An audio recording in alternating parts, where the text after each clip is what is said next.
तू कस आलीस? ह्याला मी म्हणलं कुठं आहे बानू?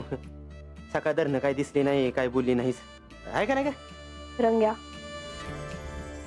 गंगी, मला ठाव आहे का तुम्हासनी ऐकायचं आहे का माझं देवांचं काय बोलणं झालं ते? होय. नाही म्हणजे तुला नसेल सांगायचं तर नग सांगूच. नाही तसं नाही, तर माझी देवांची भेट झाली.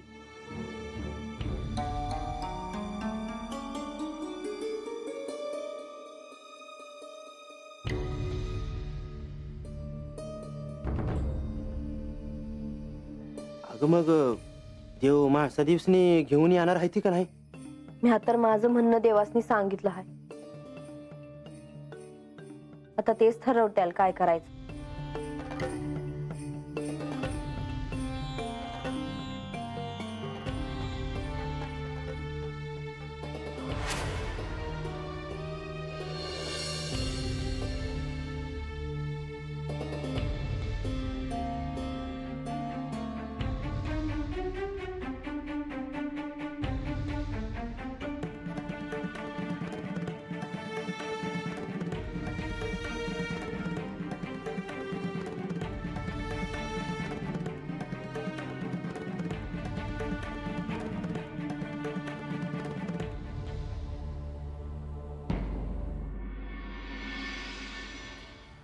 नारायण नारायण. माझे आराध्य आणि माता लक्ष्मी तर ध्यानमग्न आहेत. त्यांची या क्षणी बहुधा भेट होणं कठीण दिसत आहे, परंतु मला त्यांची भेट घेणं आवश्यकच आहे. श्री गणेशांच्या मनात जे चाललं आहे त्याबद्दल माझ्या आराध्यांना सांगायचं आहे.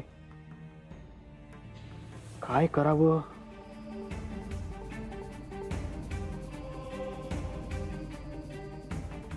मुनिवर, प्रभो,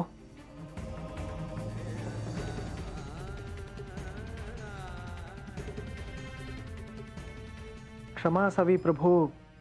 मी आपल्या ध्यान साधनेत व्यत्यय आणला. तुम्ही गडावरच आहात ह्याची कल्पना नव्हती मुनिवर. मी आपले दर्शन घ्यायला आलो माते. मुनिवर, काही विशेष कार्य असल्याशिवाय आपण इथे येणार नाही. काय कार्य होतं मुनिवर?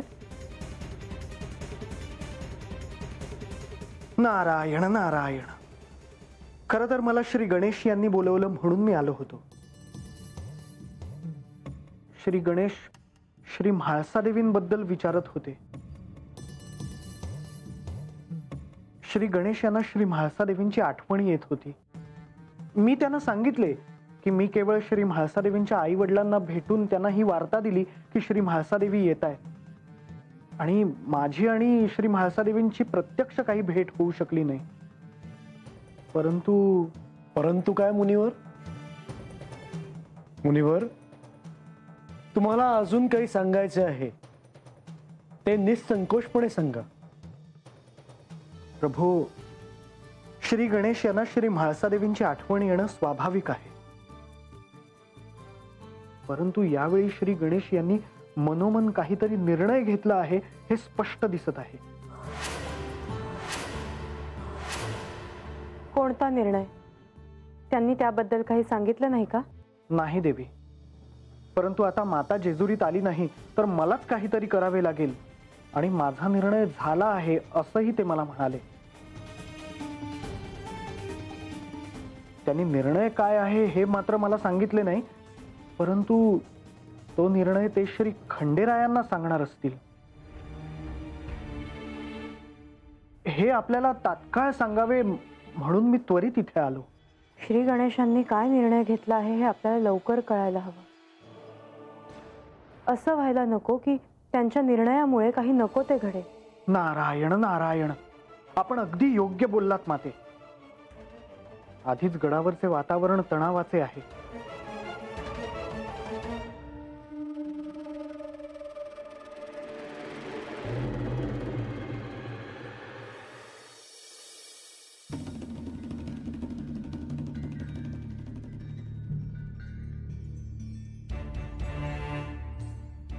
श्री म्हाळसा देवींचा श्री गणेश यांच्यावर जीव आहे. श्री गणेश विघ्नहर्ता आहेत. त्यांच्या निर्णयामुळे विघ्न कसे येईल? हो, परंतु श्री गणेश बालरूपात आहेत. त्यांचा हट्ट अगदी योग्य आहे. मी आधी देखील म्हणाले होते, आपण ह्यावर विचार करायला हवा.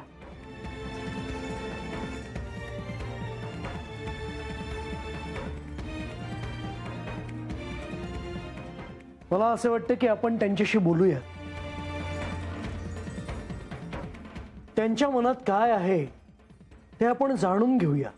मी तर असं म्हणेन की केवळ त्यांच्याशीच नाही, तर श्री खंडेरायांशी देखील आपण बोलायला हवं. सगळे मिळून काय तो निर्णय घेऊया. नारायण नारायण, माता जे म्हणत आहेत ते मला अगदी योग्य वाटत आहे. सर्वांच्या विचारातूनच काहीतरी मार्ग सापडेल. हो, आपण अंतःपुरात श्री खंडेराय आणि श्री गणेश यांची भेट घेऊयात. नारायण नारायण, आता मला आज्ञा असावी. मुनिवर, तुम्हीही आमच्या बरोबर तिकडे चला. मी? हो. नारायण नारायण, जशी आपली आज्ञा प्रभू. चला निघूयात आपण.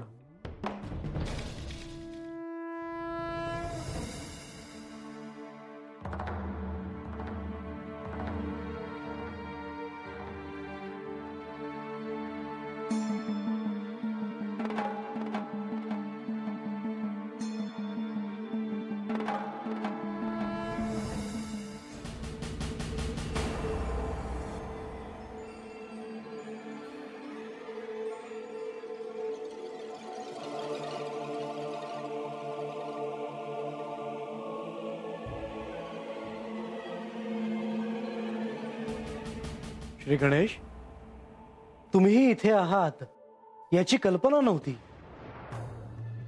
मी श्री खंडेरायांशी बोलायला आलो होतो. तुमचा निर्णय सांगण्याकरता, हो ना? पण ह्याबद्दल तुम्हाला कसं कळलं?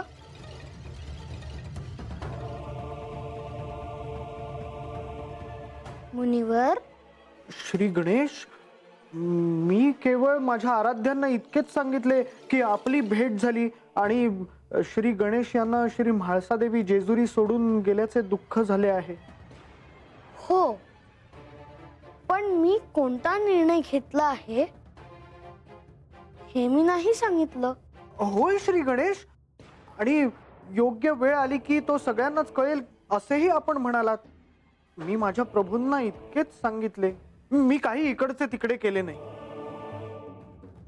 मुनिवर, श्री गणेश यांच्या बोलण्याचा रोग तसा नाही हे आधी समजून घ्या. श्री गणेश, तुम्ही तुमचा निर्णय काय आहे हे सांगावं. हो, मी ते श्री खंडेरायांना आधीच सांगितलं आहे.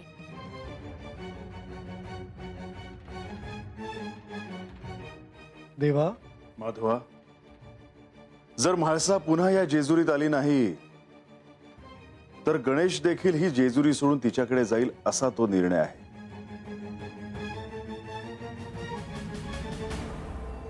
हो, परंतु श्री गणेश, तुम्हाला सारं काही ठाऊक असूनही तुम्ही असा निर्णय का घेता आहात? कारण मी मातेला असं एकटं नाही सोडू शकत. परंतु म्हणून असा निर्णय? देवी, आता तुम्हीच सांगावे की माझा निर्णय उचित आहे की नाही. श्री गणेश, प्रश्न उचित व अनुचित याचा नाहीये.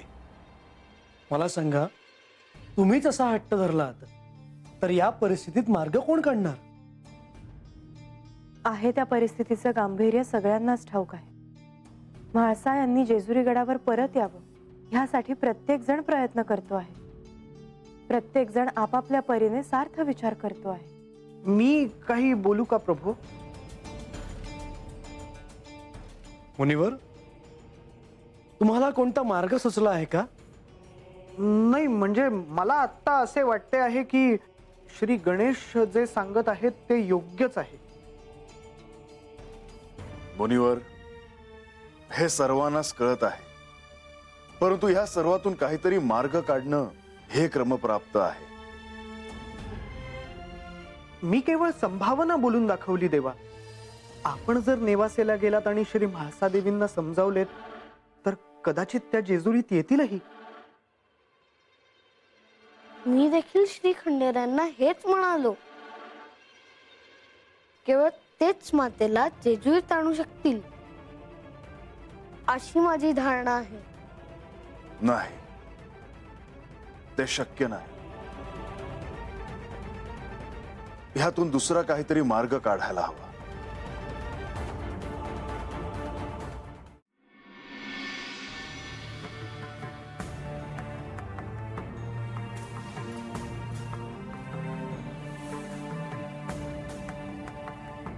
तुम्ही इथे काय झालं? अजून काही बोलायचंय का? हो हो, बोला तुम्ही. म्हाळसा, जेजुरीला संदेश पाठवण्याचा पर्याय आहेच आपल्याकडे, परंतु मायानंदा म्हणते त्याप्रमाणे मी स्वतः जेजुरीला जाऊन यावं म्हणतो.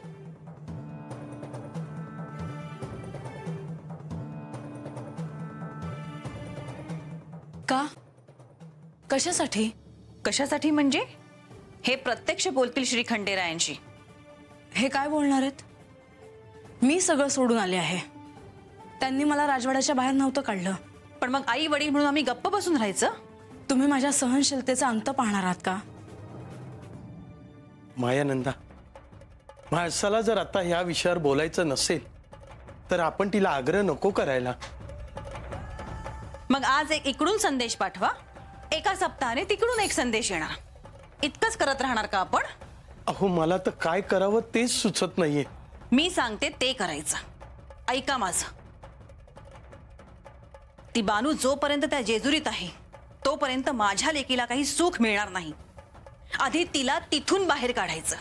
आई, तू यात पडू नकोस. म्हणजे काय? आम्ही गप्प बसून पाहत राहायचं?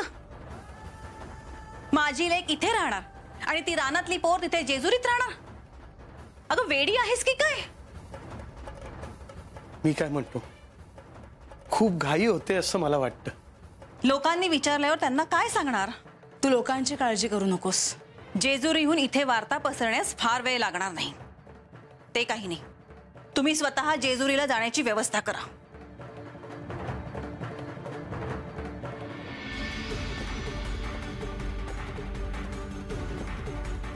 म्हाळसा, तू काळजी करू नकोस.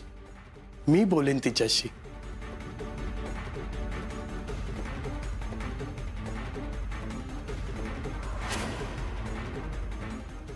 बोल. अक्का, अहो मी काय बोलू? देवींनी सगळं सांगितलंय तुम्हाला.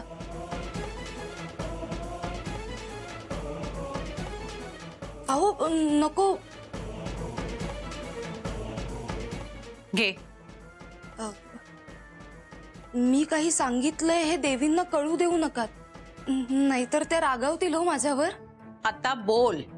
म्हाळसा देवींनी बानूला आज्ञा दिली होती निघून जा असं. मग पुढे? मग पुढे काय? ती निघून पण गेली. मग माशी कुठे शिंकली? देव युद्धावर गेले आणि युद्ध ज्या दैत्यांसोबत होतं त्यांनी म्हणे तिला कैद केलं होतं. मग काय, देवांनी सोडवलं तिला आणि घेऊन आले पुन्हा. हेच नेमकं देवींना आवडलं नाही. बरोबरच आहे म्हाळसाचं. देवींनी सांगितलं देखील की तिला जायला सांगा असं, पण त्यांनी ऐकलं नसणार. कळलं मला सगळं.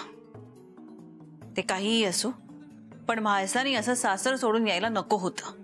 मी सांगून पण पाहिलं, पण तरी ऐकलं नाही त्यांनी. आता देवी इकडे आल्या आणि ती बानू गडावर आली आणि ती तिथून परत गेलीच नाही तर? अशी कशी जाणार नाही? आम्ही जिवंत आहोत अजून. अहो, हे काय चाललंय तुमचं? काही नाही. घरात वातावरण प्रसन्न राहील असं बघा. तुम्ही त्याचाच विचार करा.